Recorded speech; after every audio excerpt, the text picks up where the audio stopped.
एक number question है, चूना पत्थर नामक अवसादी चट्टान का रूपांतरण, चूना पत्थर नामक अवसादी चट्टान का रूपांतरण किसमें होते हैं? सलेट में, कि क्वार्टजाइट में, कि संगमरमर में, कि शिस्ट में? चूना पत्थर बदलता है किसमें? संगमरमर।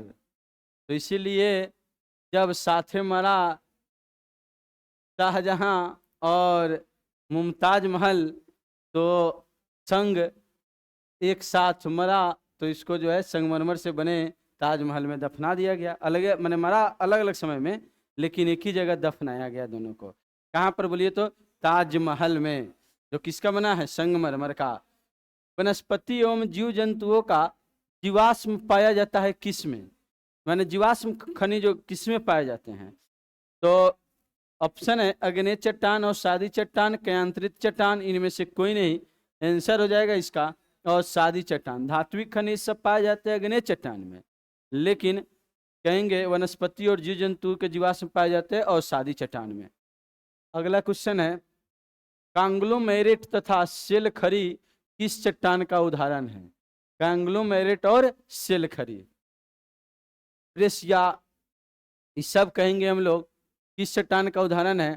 तो यह अवसादी चट्टान का उदाहरण है।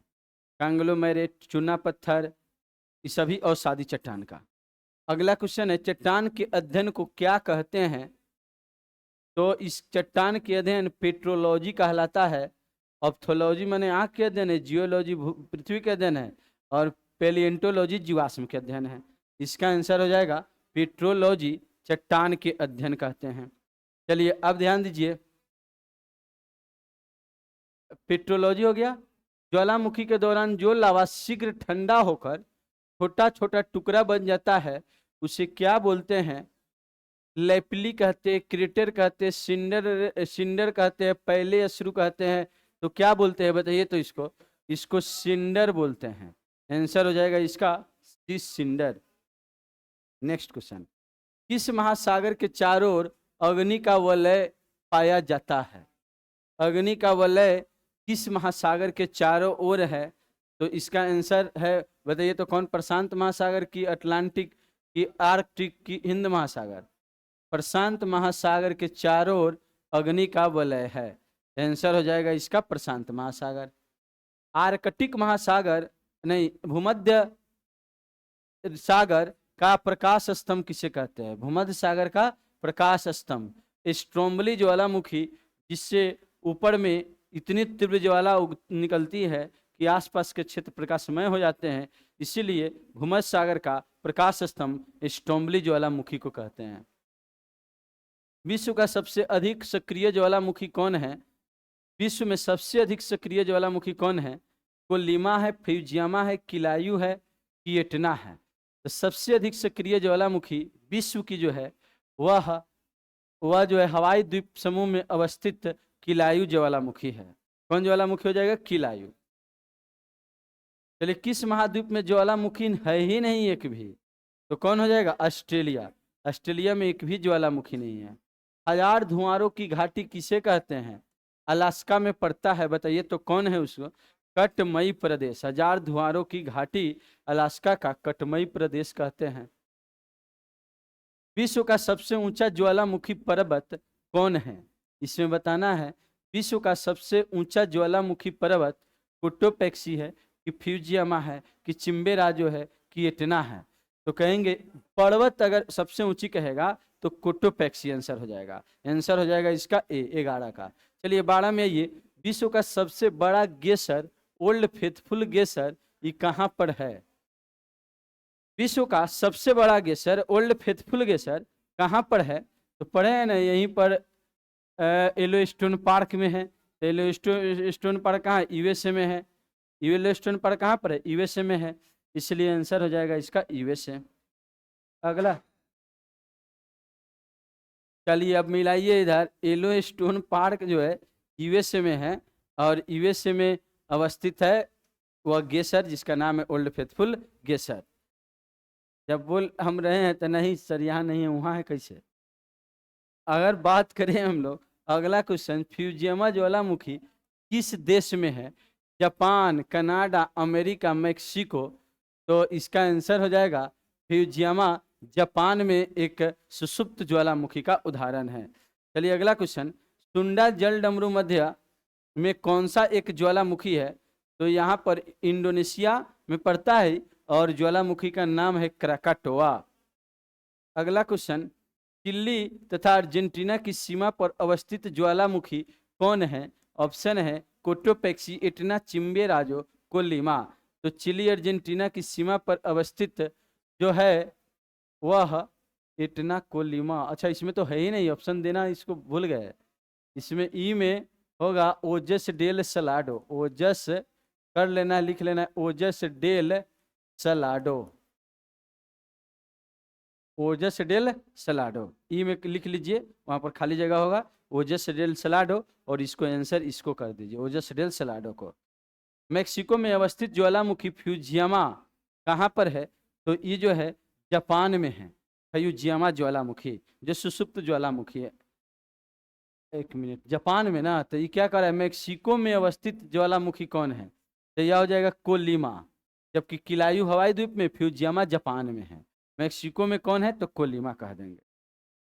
चलिए अब आगे, मेयन जो है ज्वालामुखी कहाँ पर अवस्थित है? मेयन। तो मेयन ज्वालामुखी फिलीपींस द्वीप समूह में अवस्थित है। आंसर हो जाएगा फिलीपींस, एशिया में पड़ता है। देमबंद को सुल्तान जो है यह एक शांत ज्वालामुखी है और ईरान की ज्वालामुखी है, तो कहेंगे यह मृत ज्वालामुखी, ये आंसर हो जाएगा। विसुयस ज्वालामुखी एक सुषुप्त ज्वालामुखी है, कहाँ की है? भूमध्य सागर की है, इटली में का अधिकार है उस क्षेत्र में। तो याद रखिए विसुयस ज्वालामुखी एक सुषुप्त ज्वालामुखी हो जाएगा, सी आंसर हो जाएगा। अब आगे हम लोग देखते हैं, सार्क संगठन का मुख्यालय, यह विविध से क्वेश्चन है, 20 को क्वेश्चन, तो देखते हैं अब सार्क का मुख्यालय कहाँ पर है? जिस जो कि कई गो देश है इसमें, तो जितना म्यांमार छोड़ दीजिए, तो भारत, पाकिस्तान, अफगानिस्तान, भूटान, नेपाल, बांग्लादेश और श्रीलंका, मालदीव, ठीक है ना। और इसका मुख्यालय कहेंगे तो कहाँ पर है? यह काठमांडू में है, और 1985 में इसकी स्थापना हुई है, याद है ना सब किन्हीं को। और पहली बैठक ढाका में हुई थी। वर्तमान में ब्रिक्स में सदस्य देशों की संख्या कितनी है? तो ब्रिक्स में सदस्य देश 11 है, और अंतिमवा देश कौन है? इंडोनेशिया है, जो जनवरी 2025 में ब्रिक्स की सदस्यता को ग्रहण किया। हेनरी ड्यूरेंट द्वारा स्थापित रेड क्रॉस जो 1863 में 8 मई को बनी थी, हेनरी ड्यूरेंट के जन्मदिन में, तो यह मुख्यालय कहाँ है इसका? जेनेवा में है, याद है सब किन्हीं को, जेनेवा। अगला क्वेश्चन, कूटनिरपेक्ष आंदोलन जो का सचिवालय कहाँ पर है? कूटनिरपेक्ष आंदोलन का सचिवालय, इसमें सदस्यों की संख्या याद है, 120 गो सदस्य है कूटनिरपेक्ष में, और इसका मुख्यालय जो है यह काठमांडू है। इसका मुख्य सचिवालय है कहाँ? काठमांडू। अंतिम सदस्य जो जनवरी 2025 में ब्रिक्स में सम्मिलित हुआ, तो पढ़े कौन है? इंडोनेशिया। अंतिम सदस्य कौन सम्मिलित हुआ है? इंडोनेशिया। चलिए अगला क्वेश्चन, 8 दिसंबर 1991 को स्थापित स्वतंत्र राष्ट्रों का राष्ट्रकुल CIS के रूप में जानते हैं, और यह जो है कहाँ इसकी मुख्यालय है? तो मुख्यालय कहेंगे बेलारूस की राजधानी मिन्स्क में, बेलारूस की राजधानी मिन्स्क में है। चलिए अब अगला क्वेश्चन देखते हैं, कौन ब्रिक्स का सदस्य नहीं है? ब्रिक्स का सदस्य कौन नहीं है?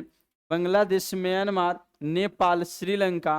तो इसका आंसर होगा ब्रिक्स का सदस्य कौन नहीं है? तो म्यांमार नहीं है। अभी पढ़े ना, बांग्लादेश, भूटान, नेपाल, मालदीव, श्रीलंका, भारत, पाकिस्तान, अफगानिस्तान। हाँ, वो जो है हम लोग पढ़े हैं किसका? सार्क का ना। एक मिनट, ब्रिक्स का सदस्य नहीं है। तो ये जो है क्वेश्चन जो है इसको लिख लीजिए सार्क, क्या लिख दीजिएगा?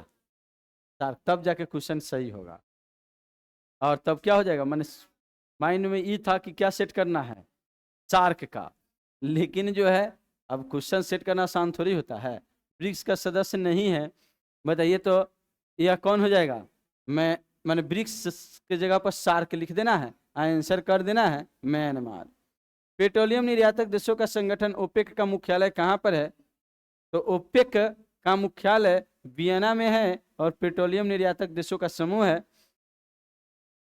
चलिए अगला है, प्रतिवर्ष विश्व रेड क्रॉस दिवस कब मनाया जाता है? तो ये कब मनाया जाता है? 8 मई को सर हेनरी ड्यूरेंट के जन्म दिवस के दिन। आंसर हो जाएगा इसका 8 मई। 1926 में स्थापित राष्ट्रमंडल का मुख्यालय कहाँ पर है? लंदन में है। भारत कब सम्मिलित हुआ था? 1949 में। कई देश है? 54 देश है। चलिए अब अगला क्वेश्चन देखते हैं। मार्च 1945 को स्थापित अरब लीग का मुख्यालय कहाँ पर है? इसका मुख्यालय वियना है कि रियाद है कि काहिरा है कि मिन्स्क है? तब मार्च 1945 में स्थापित अरब लीग का मुख्यालय मिस्र की राजधानी काहिरा है। अगला क्वेश्चन अब देखना है। सार्क का प्रथम शिखर सम्मेलन 1985 में कहां पर हुआ था? इसको अभी तुरंत बोले ना, कहां पर? ढाका में हुआ था सार्क का। और गुट निरपेक्ष आंदोलन में सदस्य देशों की संख्या कितनी है? तो गुट निरपेक्ष में अभी हम लोग देखे सदस्य देशों की संख्या 120 है। वहीं कहता राष्ट्रमंडल में तो कितना? 54 कहते हैं। लेकिन गुट निरपेक्ष में कहा जा रहा है तो कितने कहेंगे? 120 कहेंगे। और राष्ट्रमंडल में कहता तो कितना कहते हैं? 54।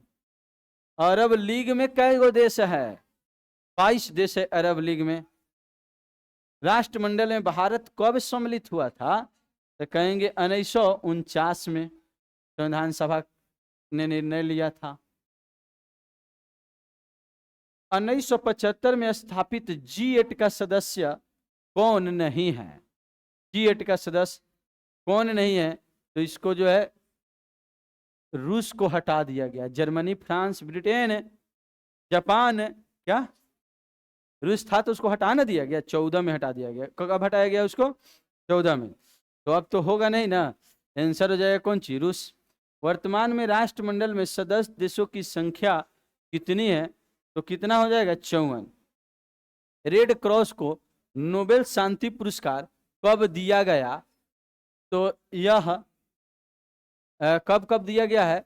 17 में, 63 में, 44 में, तीनों में नोबेल शांति पुरस्कार मिला है।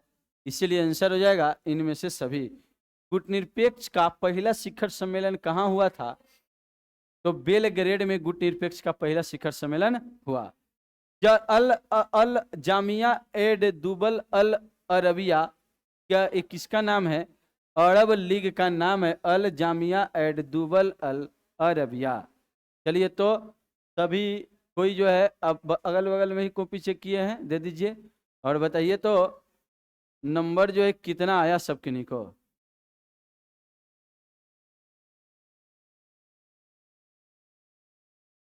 और आगे अब हम लोग पढ़ते हैं।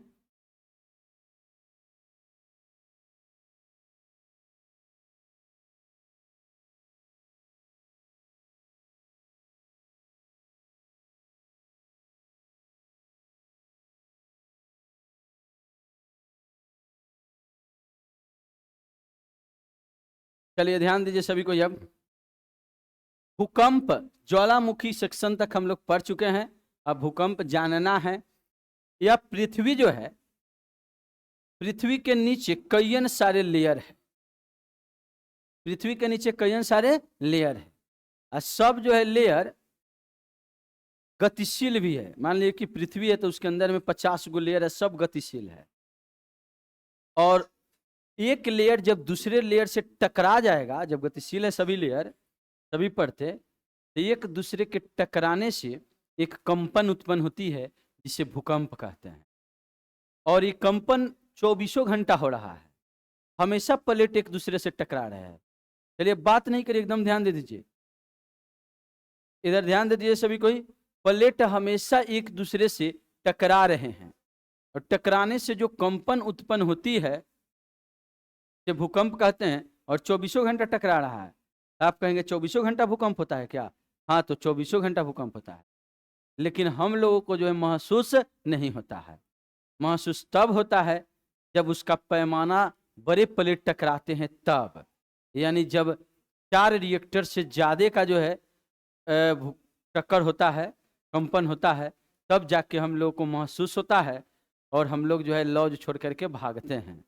बात समझ रहे हैं ना? तो आप ध्यान दीजिए, यह भूकंप के बारे में हम लोग जानते हैं कि कंपन हमेशा हो रहे हैं, लेकिन 4 से ज़्यादा होता है तो महसूस होता है। 2015 में याद करिए जो भूकंप हुआ था, सबको याद है कि नहीं? सब दुनिया में थे कि नहीं थे उस समय? ये अभी 10 साल से कम एज हो रहा है, नहीं ना? तो आप ध्यान दीजिए, अगर कहें कि भूकंप जो है उस समय 7.9 रिक्टर का जो है यह भूकंप आया था 2015 में, और जो है सबको मतलब जो है तो एकदम स्पष्ट हिलता हुआ नजर आ रहा था सबको, पृथ्वी, घर वगैरह सब देख रहे थे कि हिल रहा था पूरा 2015 में। तो आप ध्यान दीजिए, यह 7.9 रिक्टर का था। इससे ज्यादा हम लोग पढ़ेंगे 8.2 रिक्टर का, यह 1934 में आया था, ठीक है ना? इससे भी थोड़ा ज्यादा था, तो उसमें लगभग 10 से 12 हजार व्यक्ति मर गया था। बात समझ रहे हैं ना? और ये जो रिक्टर 7.9 रिक्टर का था 2015 में, तो कब महसूस होता है हम लोग को? जब 4.4 प्लस रिक्टर का होता है तब, यानी 4 रिक्टर का प्लस होता है तब। ध्यान दीजिए सभी कोई, भूकंप साधारण भाषा में भूकंप का अर्थ है पृथ्वी का कंपन, पृथ्वी को कंपना। यह एक प्राकृतिक घटना है, ऊर्जा से निकलने के कारण तरंगे उत्पन्न होती है और जो सभी दिशाओं में फैलकर भूकंप लाती है। अंदर में जब ज्यादा, अभी हम लोग कहें अंदर में जब 2 प्लेट आपस में टकराते हैं तो यह पृथ्वी पर हलचल उत्पन्न होती है, जिसको हम लोग भूकंप कहते हैं। ऐसे ही याद रखना है। और इसको मापते कौन सी में? रिक्टर पैमाना में। और ये प्राकृतिक घटना है, मनुष्य थोड़ा ही इसको करता है। भूकंप मनुष्य करा देगा क्या? नहीं ना। तो ये कहेंगे ये प्राकृतिक घटना है। और इसको अध्ययन को सिस्मोलॉजी कहते हैं। भूकंप के अध्ययन को क्या बोला जाता है? सिस्मोलॉजी। भूकंप के अध्ययन को बोलिए क्या बोलते हैं? सिस्मोलॉजी कहते हैं। चलिए अब ध्यान दीजिए, भूकंप जो है 3 प्रकार के कंपन उत्पन्न करता है भूकंप। इसके बाद यही ना बातें है कि बीच में कुछ और छूटा हुआ नहीं ना है? भूकंप जो है जब जहां से शुरू होती है, जहां प्लेट टकराता है, तो वो नीचे भी बहुत ज्यादा हो सकता है, ऊपर में भी हो सकता है। हम लोग जानते हैं कि पृथ्वी के नीचे जो है जो पृथ्वी की त्रिज्या है वह 6371 मीटर है, 71 किलोमीटर है, 6371 किलोमीटर। तो कहीं पर भी प्लेट टकरा सकते हैं, और टकराते हैं जब प्लेट, तो 3 प्रकार की तरंगे उत्पन्न होती है वहां से। तरंग समझते ना है? हम बोल रहे हैं यहाँ से, तो तरंग के माध्यम में से आपके कान तक यह जो है बातें पहुंच रही है। यह ऊर्जा हमने छोड़ा। हम यहाँ से बोले तो क्या छोड़े हैं? ऊर्जा छोड़े हैं। और ऊर्जा कहाँ से है? खाए पिए तो ऊर्जा, अभी दाल भात खा के आए हैं, ठीक है ना? तो ऊर्जा है, तो हम बोल रहे हैं। आज सबको जो है बोलता है तो ऊर्जा, और नहीं ऊर्जा रहेगा तो क्या बोल भी पाइएगा? क्या नहीं बोल पाइएगा, ठीक है? तो यह ऊर्जा जो हम, ऊर्जा एक रूप से दूसरे रूप में बदलता है, तो जो ऊर्जा हमें स्टोर हुआ वो हम ध्वनि ऊर्जा में बदल रहे हैं। तो ऊर्जा निकला, और ध्वनि का ही गुण है वो तरंग के रूप में वो गति करता है, ठीक है ना? तरंग का रूप में एक फिक्स पथ को रिपीट करते हुए आगे बढ़े तो उसे तरंगित गति कहते हैं। क्या बोलते हैं बोलिए तो? तरंगित गति। तो तरंग कहे कि तरंग कौन सी है? आम है कि लीची है कि कटहल है? तो समझ लेंगे तरंग क्या है। तरंग क्या है? ऊर्जा है जो एक फिक्स पथ को रिपीट करते हुए इसे आगे बढ़ता है। तो क्या बोलते हैं बताइए? तो तरंग कहते हैं। क्लियर है बात है? फिक्स पथ को रिपीट करेगा और आगे बढ़ेगा, एक ही जगह रहेगा तो उसे दोलन कहेंगे। बात समझ रहे ना? दोलन गति। आज जब उसी फिक्स पथ को रिपीट करते हुए आगे बढ़ ही रहेगा तो तरंग कह देंगे। बात समझ रहे हैं ना? तो ये तरंग जो है उसी प्रकार का, जब प्लेट टकराते हैं पृथ्वी की सतह के नीचे, तो 3 प्रकार की तरंगे उत्पन्न होती है। कितनी प्रकार की तरंगे? और उसकी नेचर है, क्योंकि कुछ एक तेजी से जल्दी से ऊपर चला आता है, एक धीरे धीरे सबको भेदते हुए आता है, एक मीडियम में आता है। तो जो जितना जल्दी आ जाएगा ना, उतना वो अगल बगल क्षति नहीं पहुंचाएगा। आज जो धीरे धीरे आएगा, सबको जो भेदते हुए, सबको प्रभावित करते हुए आ रहा है।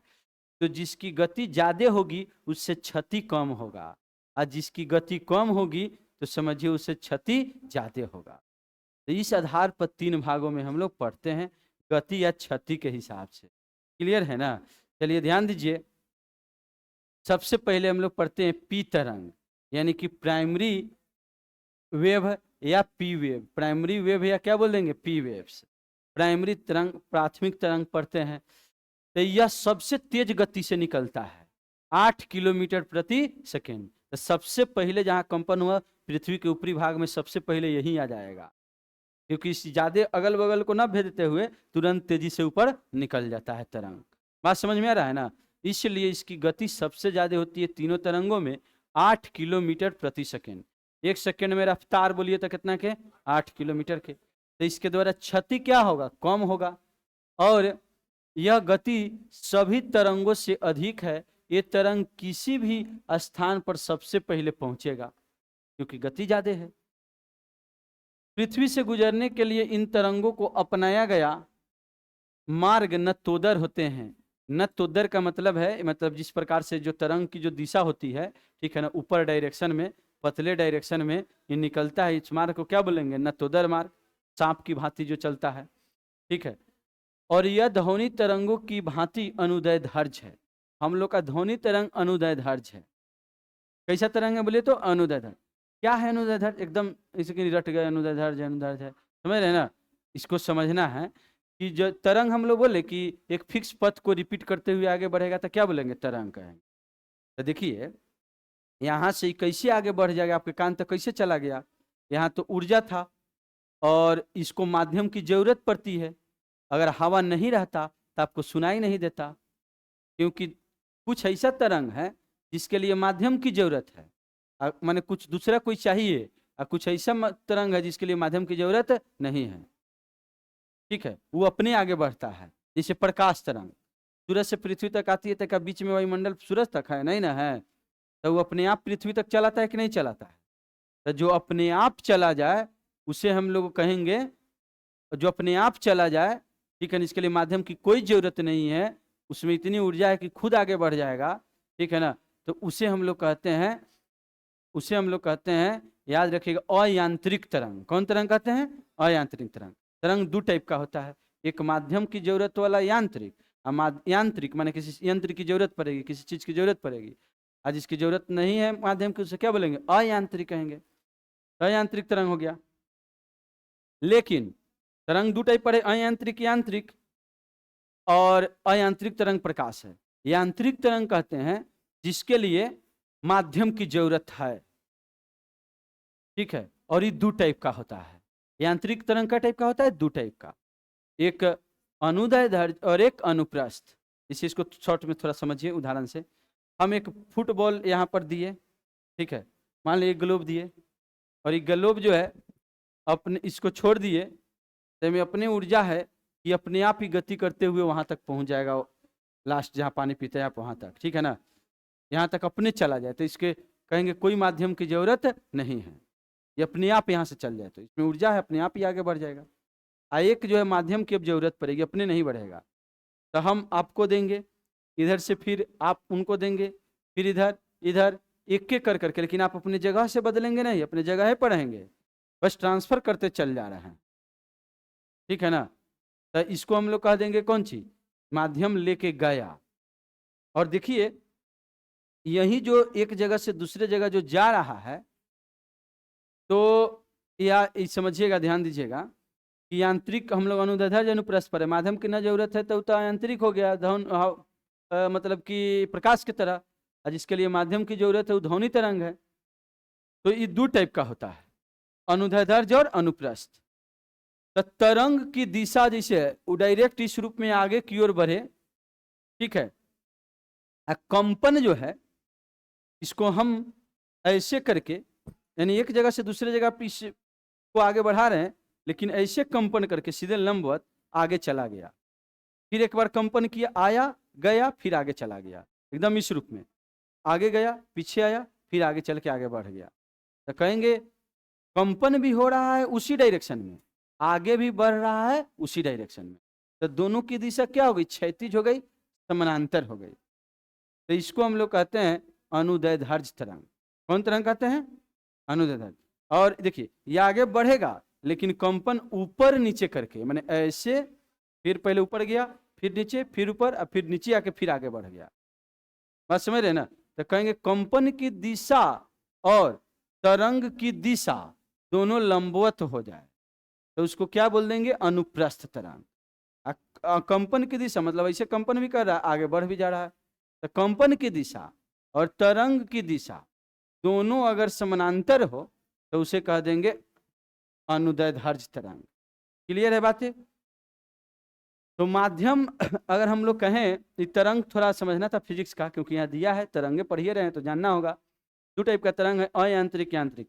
जिसके लिए माध्यम की जरूरत हो उसे अयांत्रिक, यानी जिसके लिए माध्यम की जरूरत हो उसे यांत्रिक, जिसके लिए माध्यम की जरूरत न हो अयांत्रिक। तो प्रकाश एक अयांत्रिक तरंग है, गैमा किरण अयांत्रिक तरंग है, सूक्ष्म तरंगे, दीर्घ तरंगे सभी क्या है, अयांत्रिक तरंग है। लेकिन वही कहेंगे कि ध्वनि, एक्स किरण, ठीक है, एक्स किरण, अध्वनिक तरंग और अल्फा बीटा जो किरणें निकलती है, ये सभी कहेंगे क्या है, तो ये सभी यांत्रिक तरंग है। तो यह जो है जब निकलती तो इसके लिए भी माध्यम की जरूरत पड़ेगी, क्योंकि क्या है बताइए, तो अनुदैर्ध्य अभी पढ़े ना, जो भी अनुदैर्ध्य होगा चाहे अनुप्रस्थ है, तो इस सब के लिए क्या चाहिए, माध्यम। लेकिन किसी के दिमाग में ये घूमना चाहिए कि प्रकाश तो पढ़ते हैं अनुप्रस्थ तरंग है, आप कहें कि प्रकाश तो मतलब अयांत्रिक है, तो ये अनुप्रस्थ कैसे हो गया। तो प्रकाश जो है जब माध्यम नहीं रहता है तो वो ठीक है अयांत्रिक है, लेकिन जब वायुमंडल में आ जाएगा तो माध्यम मिल जाएगा, हवा के कण मिल जाएंगे तो उसको रोकेंगे तो वो माध्यम के सहारा लेगा, ठीक है ना। तो किस रूप में लेगा, आगे बढ़ेगा कंपन की दिशा और तरंग की दिशा क्या होगी, लंबवत, तो उसे कहते हैं अनुप्रस्थ तरंग। जब माने कि माध्यमों में बढ़ता है ध्वनि प्रकाश, तो जब प्रकाश माध्यम में बढ़ेगा तो अनुप्रस्थ होगा, नहीं होगा तो अयांत्रिक होगा। इतना बात क्लियर है, कंफ्यूजन में नहीं रहना है, इसको फिर पढ़ेंगे तरंग चैप्टर में अच्छा से। अभी याद रखिएगा कि अगर कहें यह अनुदैर्ध्य तरंग जो है, यह ध्वनि भी एक अनुदैर्ध्य तरंग है और माध्यम की जरूरत पड़ती है, और कंपन की दिशा और तरंग की दिशा क्षैतिज होगी यानी समानांतर होगी, तो इसे क्या बोलेंगे, अनुदैर्ध्य तरंग। चलिए ध्यान दीजिए। अब अगर कहें कि यह चट्टान में संकुचन का फैलाव लाता है, जब ये आगे बढ़ेगा, जिस क्षेत्रों से हो करके, जिस मिट्टी से हो करके, जिस चट्टानों से हो करके, तो जैसे ऊपर बढ़ेगा तो थोड़ा संकुचित हो जाएगा वहां की मिट्टी, वहां के कण सिकुड़ जाएगा, जैसे ऊपर थोड़ा उसको भेदते हुए आगे बढ़ेगा तो उसके बाद वो कण एक दूसरे के करीब में आ जाएंगे, यानी क्या हो जाएंगे, संकुचित हो जाएंगे। चलिए, तो ये खत्म हो गया कौन, प्राथमिक तरंग, और इसकी सारी बातें हमको लगता है कि समझ में आ जाना चाहिए। कहेंगे कि यह एक प्रत्येक माध्यम में ही गुजरता है, ठोस, द्रव, गैस, तीनों माध्यम में ही गुजर सकता है। माध्यम क्या क्या हो सकता है, ठोस हो सकता है, द्रव हो सकता है, गैस हो सकता है। हवा क्या है, गैस है, तो हवा जो है सभी ध्वनि जाता है, ठोसों से जाता है, द्रवों से जाएगा। क्या ध्वनि ठोस में नहीं जाएगा? आप जो किसी भी टीना उना पर मारते हैं तो कंपन होता है कि नहीं कंपन होता है? तो सब तीन गो माध्यम है, तीनों में जैसे ध्वनि गति करता है, ठीक उसी प्रकार से जो है यह तरंग भी गति करेगा। कौन? पी तरंग के नेचर है, तीनों माध्यम में गति करेगा। गति सबसे ज्यादा होगा, क्षति सबसे कम होगा।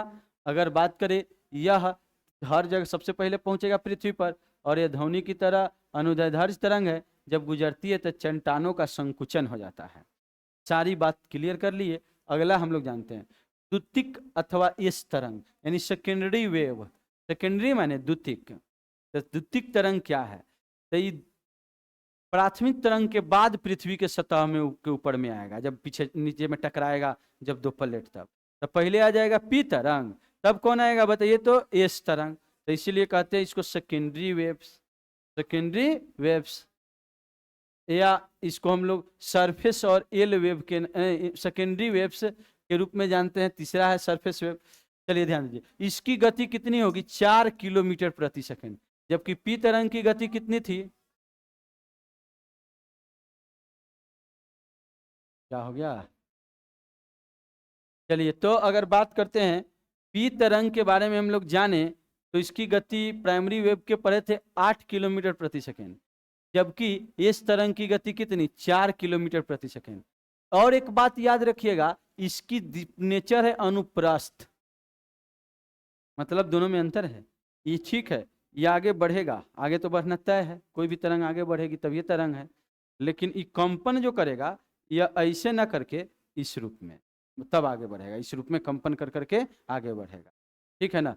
अब ये कहेंगे कि कंपन काहे करता है, तो एनर्जी को वह मेंटेन करने के लिए, तब आगे बढ़ता है। तो इसलिए कहेंगे तरंग की दिशा और कंपन की दिशा लंबवत हो जाए तो क्या कहेंगे, अनुप्रस्थ।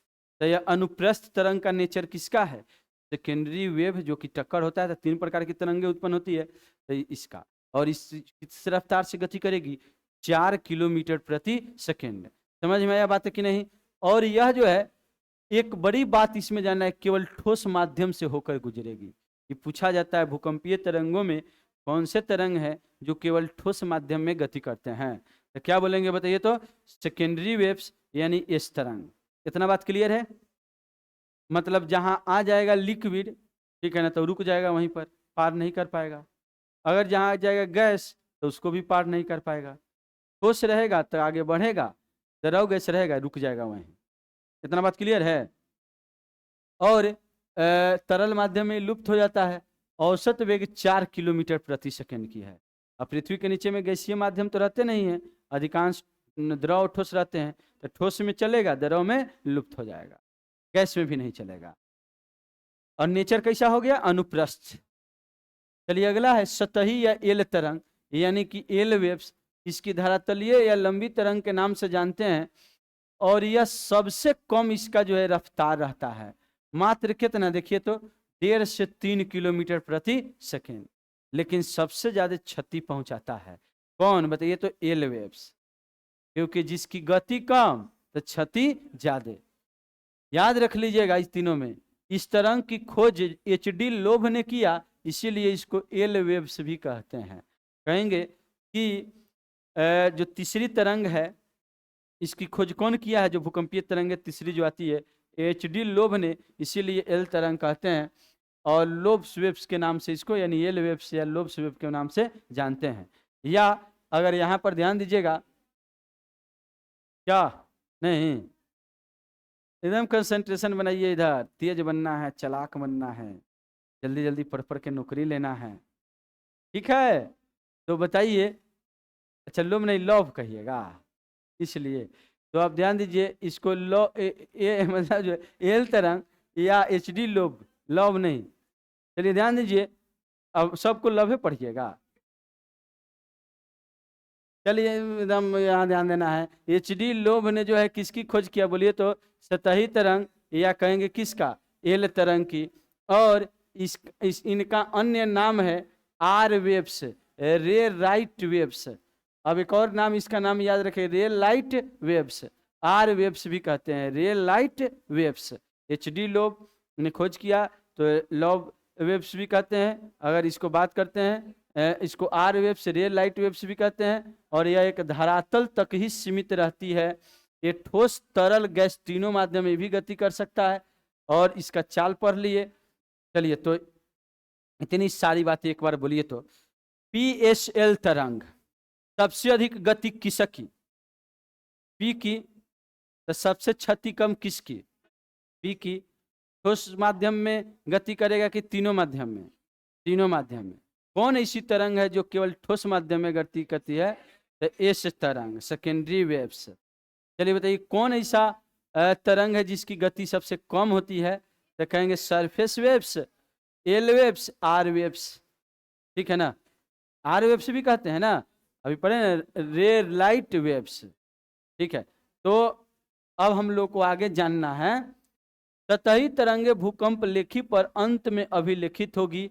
जो भूकंप मापी है क्योंकि इसकी गति कम रहेगा, ठीक है ना, तो भूकंप लेखी जो है, यानी कि भूकंप लेखी, भूकंप को मापने वाला मशीन, ठीक है ना, रिक्टर पैमाना है, मर्केली स्केल है, रोसी फेरोल स्केल है।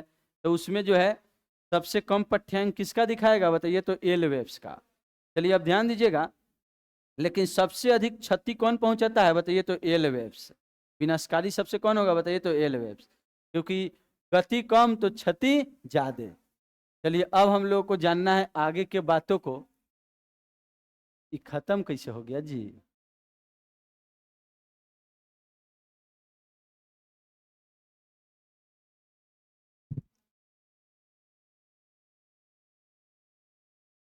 कौन सी में? डायरेक्ट आ जाएगा इसमें?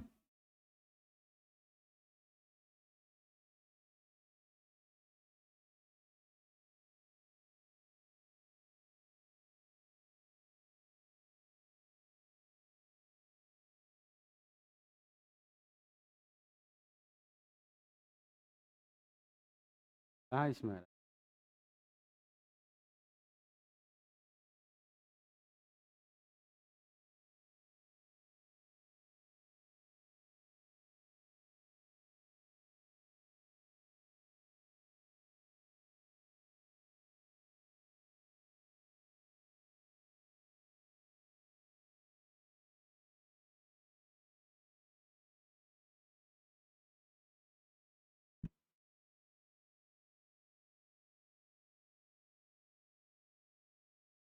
चलिए ध्यान दीजिए इधर सभी कोई।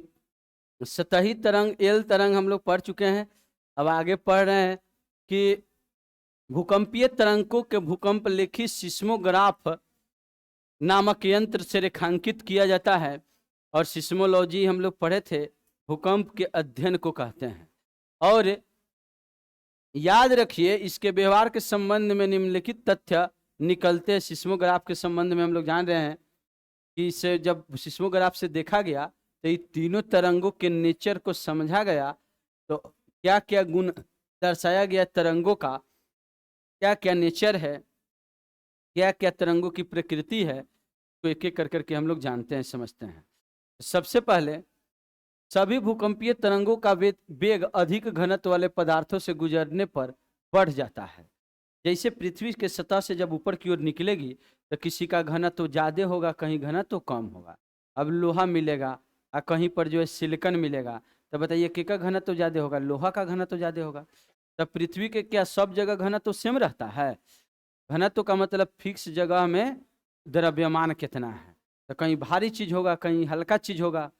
तो जब यह कहा जा रहा है कि भारी चीज से हल्का चीज की तरफ बढ़ती है, जब यह कम घनत्व वाले पदार्थों से गुजरेगा तो इसका वेग जो है,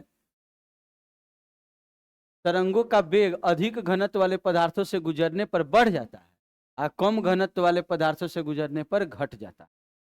यानी जितने भारी चीज मिलेगा तो गति उतने तेज होगा, अगर जितने हल्का चीज मिल जाएगा तो गति उतने कम होगा। बात समझ में आ रहा है कि नहीं? क्यों? क्योंकि कण जो है नजदीक नजदीक रहता है भारी चीजों में और दूर दूर रहता है हल्के चीजों में, ठीक है ना? तो आप ध्यान दीजिएगा, जिसके कारण वो जल्दी जल्दी मतलब ऊर्जा को आगे की ओर ट्रांसफर करेगा। तो ये बातें याद रख लेना है। पहला नेचर, अगर कम घनत्व वाला चीज से गुजरेगा तो उसकी गति क्या हो जाएगी? कम। और ज्यादा घनत्व वाला चीज से गुजरेगा तो ज्यादा। वो एवरेज ना पढ़े हैं कि 8 किलोमीटर प्रति सेकेंड, 4 किलोमीटर प्रति सेकेंड, 1.5 से 3 किलोमीटर प्रति सेकेंड, लेकिन इसकी गति वो एवरेज पढ़े हैं। कम ज्यादा भी होता है। जब घनत्व ज्यादा तो गति ज्यादा, और जब घनत्व कम तो गति कम। अब ध्यान दीजिए, कम हो जाएगा ही जब गति कम, घनत्व कम रहेगा तो केवल प्राथमिक तरंगे ही पृथ्वी के केंद्रीय भाग से गुजर सकती है, परंतु वहां पर उसका वेग भी कम हो जाता है। कहा जा रहा है केवल प्राथमिक पी तरंग की गति सबसे ज्यादा है, तो पढ़े हैं। तो जब कहीं पर भी टक्कर हुआ तो खाली ऊपरी की तरफ जाता है कि नीचे हो जाएगा? एक जगह कंपन होता है कहीं पर, हम बोल रहे हैं तो खाली आगे ही आवाज आएगा। हम बोलेंगे तो चारों तरफ ना आवाज, जो हवा में चारों तरफ घूमेगा, इधर भी इधर भी इधर भी, सब जगह, सब डायरेक्शन में। तो जब दो प्लेट का आपस में टक्कर होगा, ठीक है ना, तो वो हर डायरेक्शन में उसकी तरंगे गुजरेगी, हर डायरेक्शन में। तो एक ऊपर की तरफ जाएगी, एक नीचे केंद्र की तरफ भी तो जाने लगेगी। केंद्र के तरफ पूरे सेंटर तक पहुंचने की कैपेसिटी केवल और केवल किसको है? पी तरंग को है, क्योंकि गति इसकी ज्यादा है। सब माध्यम में गति भी कर लेता है। तो याद करिएगा कौन सी तरंग पृथ्वी के सेंटर तक पहुंच सकती है? पी तरंग। और वो लेकिन वहां पर उसकी गति बहुत कम हो जाएगी सेंटर तक। चलिए, तो ये दूसरी बात है। कौन तरंग हम लोग कहे थे सेकेंडरी वेव्स को गौण तरंग के रूप में भी जानते हैं। सेकेंडरी वेव्स पढ़े हैं ना, 4 किलोमीटर प्रति सेकेंड वाला, इसको गौण तरंग के नाम से जानते हैं। तो यही है कि यह जो है द्रव पदार्थ से नहीं गुजर सकता, ये पहले भी पढ़ चुके हैं। तो तीसरा नेचर जो है हम लोग पहले से पढ़े हैं। चौथा नेचर एल, एल यानी कि सरफेस वेव्स यानी R waves, real light waves. याद है सबकी नहीं को? सब यही पढ़ रहे हैं हम लोग। Real light waves, R waves या सरफेस वेव्स, जिसकी गति 1.5 से 3 किलोमीटर प्रति सेकेंड है। पढ़े हैं कि नहीं पढ़े हैं सो बताइए। कंसंट्रेशन बना के सारी बातें को एक एक लाइन को सीखना है। अब ऐसा नहीं कि ये आ जाए तो कहेंगे ये सब वायरस दिया, लुसेंट ने बहुत सारा वायरस दिया, इसको नहीं पढ़ा जाता है। ठीक है ना? केवल हो गया भूकंप के अध्ययन को सिस्मोलॉजी, या मापे वाला मशीन को सिस्मोग्राफी, और रिक्टर पैमाना, हो गया खत्म भूकंप। समझ रहे हैं ना? ऐसी बातें नहीं है। आप एग्जाम में क्वेश्चन पूछ दे वेब से रिलेटेड तो कहेंगे बड़ी एडवांस लेवल का एनसीईआरटी से क्वेश्चन पूछ रहा है। समझ रहे हैं ना? तो कहे के मतलब ये है कि आप उसको समझ के पढ़े ही नहीं है। सारी बातें लिखा हुआ है, जब क्वेश्चन पूछे जाते हैं तो इसी से है। तो ऊपरे ऊपरे वाला काम नहीं करे के है, चाय पर चर्चा करने वाला काम नहीं करे के है।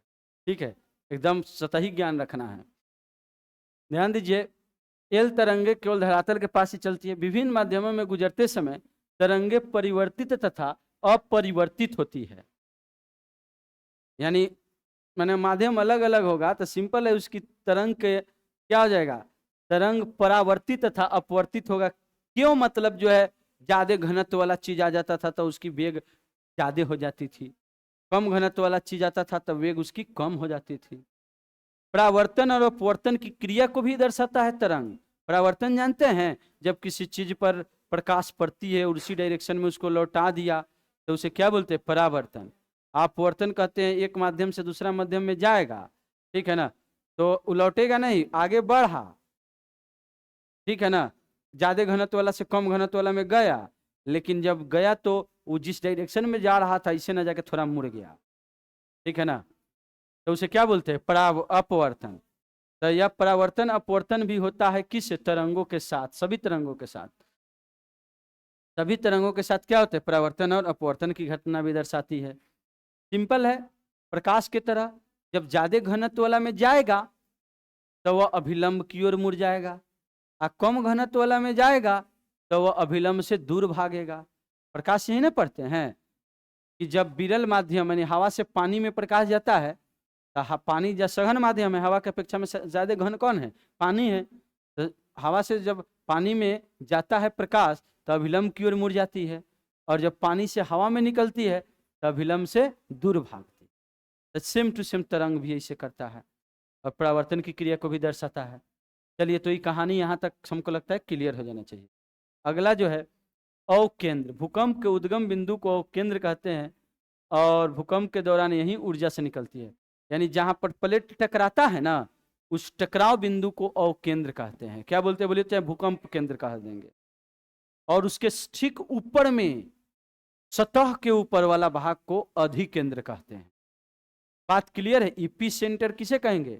जहां टक्कर हुआ है ना पृथ्वी के नीचे, उसके एकदम लंबवत ऊपर सतह के ऊपरी भाग को अधिकेंद्र, और जहां टक्कर हुआ उसे अवकेंद्र कहेंगे, उस बिंदु को। समझ में आया बात की नहीं? अवकेंद्र क्या है, अधिकेंद्र क्या है? भूकंप तरंगे के निकट, जहां वहीं से तरंगे शुरू होती है, पीएसएल तीनों प्रकार की तरंगे, जहां अवकेंद्र से जहां टक्कर होता है। पृथ्वी के भीतरी भागों में ये तरंग अपना मार्ग बदलकर भीतर की ओर अवतल मार्ग पर यात्रा करती है। मार्ग बदलते रहती है और डायरेक्शन इसका क्या होगा? मुड़ाव जैसे, मतलब जब भी चलेगा इस रूप में मुड़ते हुए चलेगा। बात समझ रहे ना? तो मुड़ाव को क्या बोलते? अवतल। उतल कह देते हैं उठे हुए भागों को, तो मुड़ करके ही चलती है, ठीक है ना। तो अवतल डायरेक्शन में गति करेगा। और भूकंप अवकेंद्र से, अवकेंद्र मतलब जहां कंपन शुरू हुआ है, जहां टक्कर हुआ है दो प्लेटों की, उसे अवकेंद्र कहते हैं। तो भूकंप अवकेंद्र से धरातल के साथ 11,000 किलोमीटर की दूरी तक पीएस तरंगे पहुंचती है, ठीक है ना। अब कहेंगे 11,000 कैसे हो जाएगा? 11,000 तो त्रिज्या नहीं है। तो मान लीजिए ऊपर में टकराया तो ऊपर की तरफ बढ़ेगा, 6371 से जोड़ लीजिए तो कितना हो जाएगा? 12,742 मीटर ना व्यास है। 12,742 मीटर व्यास है कि नहीं पृथ्वी की, बताइए। तो एक जगह मान ली ऊपर में टकराया तो ऊपर की तरफ आ गया 1-1 किलोमीटर में, लेकिन नीचे की तरफ तो पूरा पार करेगा। तब हो सकता है कि नहीं 12,000 किलोमीटर भी होगा कि नहीं होगा, सो बताइए। तो ये कहा जा रहा है कि पी और एस तरंग जो है, इसमें और केंद्र से शुरू होती है, तो पी एस तरंगे जो है 11,000 किलोमीटर की दूरी भी तय कर सकती है। कितना बोलिए तो 11,000 किलोमीटर। और केंद्रीय भाग पर पहुंचते समय एस तरंग पूरा खत्म हो जाता है सेंटर तक जाते जाते, और पी तरंगे अपवर्तित हो जाती है, ज्यादा मुड़ जाता है, लेकिन फिर भी 11,000 किलोमीटर की दूरी तय कर लेगा। इस कारण भूकंप में और केंद्र से 11,000 किलोमीटर के बाद लगभग 5,000 किलोमीटर तक कोई भी तरंग नहीं पहुंचती है। और केंद्र से 11,000 किलोमीटर की दूरी के बाद लगभग 5,000 किलोमीटर तक कोई भी तरंगे नहीं पहुंचती, माने उसका प्रभाव नहीं पहुंचता है। थोड़ा मोड़ा कहेंगे कहां तक पहुंच जाएगा 11,000 किलोमीटर, लेकिन प्रभावी कितना तक रहता है 5,000 तक। और जहां पर नहीं पहुंच पाता है कोई भी तरंगे, उस क्षेत्र को जो प्रभावित हुआ उसे प्रभावित भूकंपीय क्षेत्र कहें, और जो प्रभावित नहीं हुआ उसे छाया क्षेत्र कह देते हैं। प्रकाश आता है तो उसे कहते हैं प्रकाश आ रहा है, नहीं आता है तो छाया कह देते हैं। तो जो तरंगों से भूकंपीय तरंगों से प्रभावित नहीं हुआ उसे कह देंगे कौन सी, छाया क्षेत्र, शैडो जोन। इपीसेंटर पढ़ लिए ना, जहां कंपन हुआ उसके जस्ट लंबवत सतह के ऊपरी भाग को क्या बोलते हैं, इपीसेंटर। तो सबसे पहले झटका कहाँ महसूस होगा, इपीसेंटर पर। हम लोग सतह पर न रहते हैं, तो जब कंपन जब होगा तो सबसे पहला झटका बताइए कहाँ महसूस होगा, तो कहेंगे इपीसेंटर पर रह रहे लोगों को, एकदम जहाँ कंपन हो उसके ऊपर में सबसे ज्यादा तीव्र झटका लगता है। आप ध्यान दीजिए सभी कोई, अगर कहें भूकंप के केंद्र से ठीक ऊपर पृथ्वी के सतह के भाग को अधिकेंद्र कहते हैं, यहाँ सबसे पहले पी आएगा कि एस आएगा कि एल आएगा, सोच रहे हैं कि नहीं सोच रहे हैं। सबसे पहले कौन आएगा, पी तरंग आएगा, क्योंकि इसकी गति ज्यादा है, 8 किलोमीटर प्रति सेकंड है, इसलिए पी तरंग पहुंचती है। भूकंप देखिए, महासागर के नीचे भी तो स्थल है, क्या महासागर के नीचे पानी पानी रहेगा, पानी रहेगा तो कैसे रहेगा, स्थल पर रहेगा पानी ना। तो उसके नीचे भी, महासागर के नीचे भी तो प्लेट टकराते हैं, तो जब टकराता है महासागर के नीचे तो ऊपर में आएगा तो पानी मिलेगा, तो पानी की लहरें ऊपर उठती है खूब, तो इसे सुनामी का नाम दिया गया है। क्या नाम दिया गया, सुनामी। तब भूकंप का ही नाम सुनामी है, लेकिन कहाँ जब भूकंप आता है तब समुन्द्र में आता है। अंतःसागरीय भूकंप उत्पन्न लहरों को जापान में सुनामी कहा जाता है। तो सुनामी कहाँ पर बोला गया, सबसे पहले जापान में। अब जानिए, संवेदनशील यंत्रों द्वारा भूकंपीय तरंगों की तीव्रता मापी जाती है। मशीन बन गया है जो माप लेता है कि कितना तीव्र कंपन हुआ है, तेज झटका लगा है, स्लो झटका लगा है, कि माप लेगा मशीन, ठीक है ना। इसे कहते हैं सिस्मोग्राफी मशीन। और कौन कौन मशीन है, 3 गो मशीन पढ़ेंगे। सबसे पहले पढ़ेंगे Rossi Forel scale. Rossi Forel ने इसको बनाया था, इसीलिए इसका नाम है रोसी फेरल स्केल। फिर है मरकेली स्केल, इसमें 0 से लेकर के 12 तक स्केल का पैमाना रहता है। कितना से कितना, 0 से 12। तीसरा है सबसे प्रचलित रिक्टर स्केल, इसमें 0 से 9 तक पैमाना होते हैं। कहाँ से कहाँ, 1 से 9 तक, 1 से 9 तक। तो ध्यान दीजिए सभी कोई, इस रिक्टर पैमाना को जो सबसे प्रचलित है, अमेरिकी वैज्ञानिक चार्ल्स रिक्टर एवं ब्रेनो गुटेनबर्ग ने बनाया। गुटेनबर्ग याद है सब किन्हीं को, गुटेनबर्ग रेखा नहीं, गुटेनबर्ग रेखा किसके किसके पीछे बोलिए तो, कहेंगे मेंटल और क्रोड को बांटने वाली रेखा को गुटेनबर्ग कहते हैं। यानी परसों प्रयास भूल जाइएगा नहीं ना, तो घर पर देखते रहना है। चलिए ध्यान दीजिए सभी कोई, तो गुटेनबर्ग रेखा किसे कहते हैं, नहीं बोल सकते हैं क्या, गुटेनबर्ग रेखा यानी मेंटल को क्रोड से बांटने वाली रेखा को क्या बोलते हैं, गुटेनबर्ग। तो गुटेनबर्ग और चार्ल्स रिक्टर ने जो है खोज किया, बताइए तो किसकी, यह रिक्टर पैमाने की। नाम था चार्ल्स रिक्टर, तो एक नाम रख दिया गया रिक्टर पैमाना। रोसी फेरल नाम था, रोसी फेरल स्केल कर दिया गया। मरकेली नाम था, मरकेली ने खोज किया, मरकेली स्केल कह दिए। तो मरकेली, रिक्टर और रोसी फेरल। रिक्टर में पाठ्यांक कितना से कितना तक होता है, 1 से 9 तक। अगर 1 रिक्टर बढ़ जाएगा ना 2 से 3 रिक्टर का अगर कहीं पर भूकंप आया तो 10 गुना आदमी कूदेगा। बात समझ रहे ना, यानी कई गुना मतलब कंपन ज्यादा कराता है, 10 गुना। 1 रिक्टर पैमाना बढ़ता है तो 10 गुना जो है कंपन ज्यादा होते हैं, ठीक है ना। अगर 8 रिक्टर का था 7.9 का, अगर 1 रिक्टर और बढ़ जाता तो हम लोग जो है कूदते, 8.9 हो जाता तो हम लोग कितना ऊपर कूद जाते। माने एक बार कंपन करता था सीधे उधर उड़ते, कोनो के छत से टकराते तो फिर इधर आते, समझ रहे ना। लेकिन कहने का मतलब उतना जो है भी रिक्टर नहीं आया है कभी 8.9 का। और उतना रिक्टर आएगा 9 का तो हम लोग 9 रिक्टर जब आ जाएगा ना तो न रिक्टर रहेगा ना हम लोग रहेंगे, कोई उसे देखने वाला नहीं रहेगा, ठीक है। तो ध्यान दीजिए अधिकतम पैमाना कितना के हो जाएगा बताइए तो 9 रिक्टर। रिक्टर स्केल पर प्रत्येक अगली इकाई पिछली इकाई की तुलना में 10 गुना अधिक तीव्रता रखता है।